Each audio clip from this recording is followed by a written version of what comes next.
Assalamualaikum warahmatullahi wabarakatuh. Saya Iva Maulida akan mempresentasikan reformasi pendidikan Islam di Indonesia untuk memenuhi tugas UAS saya Prodi PAIB di Sekolah Tinggi Agama Islam Muhammadiyah Probolinggo. Bismillahirrahmanirrahim. Saya mulai dulu ya.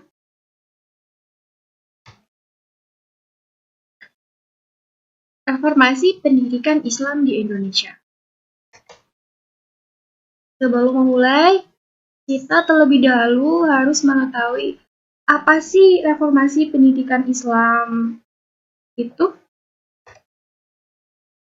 Di sini pengertiannya adalah suatu pembaharuan yang dilakukan dengan cara membuat perubahan dengan melihat keperluan masa depan, menekankan kembali pada bentuk asal, berbuat lebih baik dengan menghentikan penyimpangan-penyimpangan dan praktek yang salah atau memperkenalkan prosedur yang lebih baik. Jadi, itu pengertian dari reformasi pendidikan. Selanjutnya, bagaimana sih pendidikan Islam saat ini? Di sini, pendidikan Islam di Indonesia memberikan dampak yang cukup signifikan dengan hal gejolak pembaharuan sistem pendidikan di Indonesia baik dalam ranah ideologis maupun praktis. Maka, dengan demikian, proses perjalanan panjang pendidikan Islam di Indonesia merupakan wujud dari reformasi pendidikan Islam serta menjadi penggerak dan penentu arah pembaharuan pendidikan Islam di Indonesia.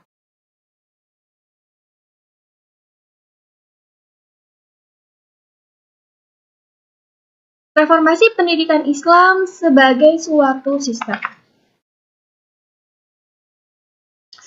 Pendidikan Islam mempunyai dasar yang berupa ajaran-ajaran Islam yang terrefleksi dalam Al-Quran dan hadis dan seperangkat kebudayaannya.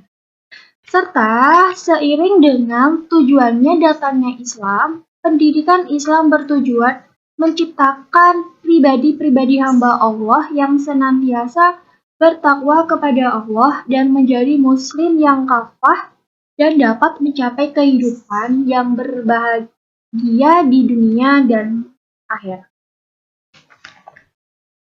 Selanjutnya, karakteristik pendidikan Islam. Pendidikan Islam menekankan pada pencarian ilmu pengetahuan, penguasaan pengembangan, pengakuan akan potensi dan kemampuan seseorang untuk berkembang dalam suatu kepribadian dan pengalaman ilmu tersebut sebagai tanggung jawab terhadap Tuhan dan masyarakat. Pendidikan Islam saat ini. Perannya dianggap kurang mampu menciptakan sumber daya yang seimbang antara intelektual, emosional, dan spiritual.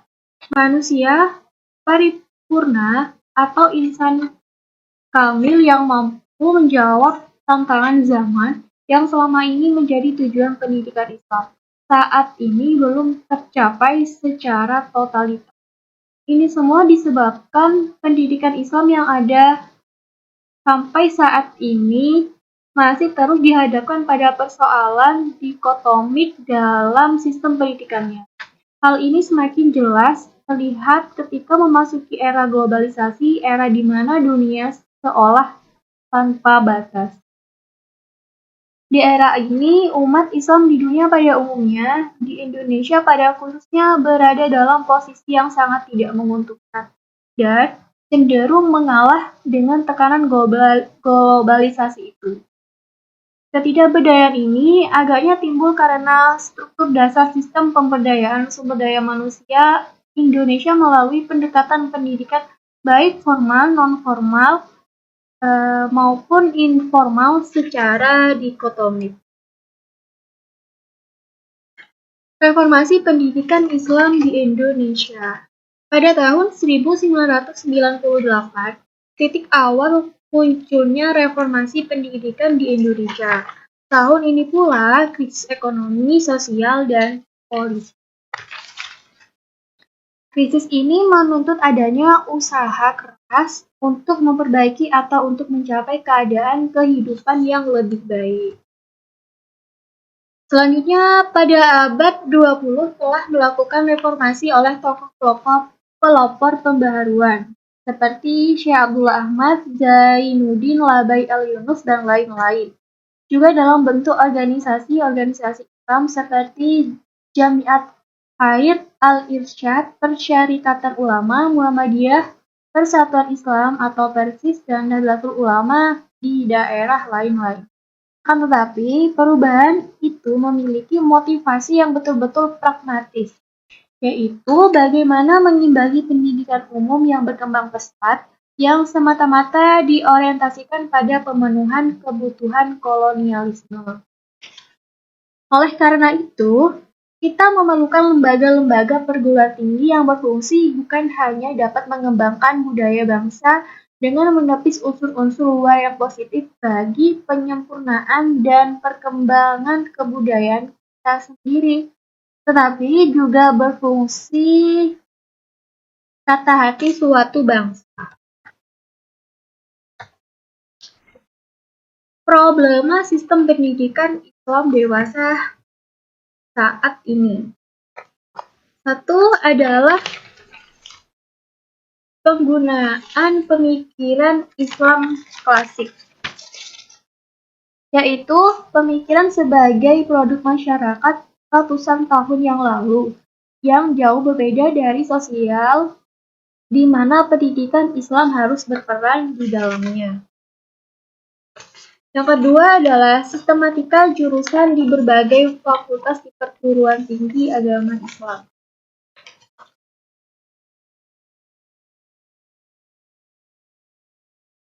Misalnya yang kurang memiliki dasar teoritorial dan relevansi dengan dunia objektif umat. Yang ketiga adalah permasalahan yang berkaitan dengan situasi objektif pendidikan Islam, yaitu adanya krisis konseptual.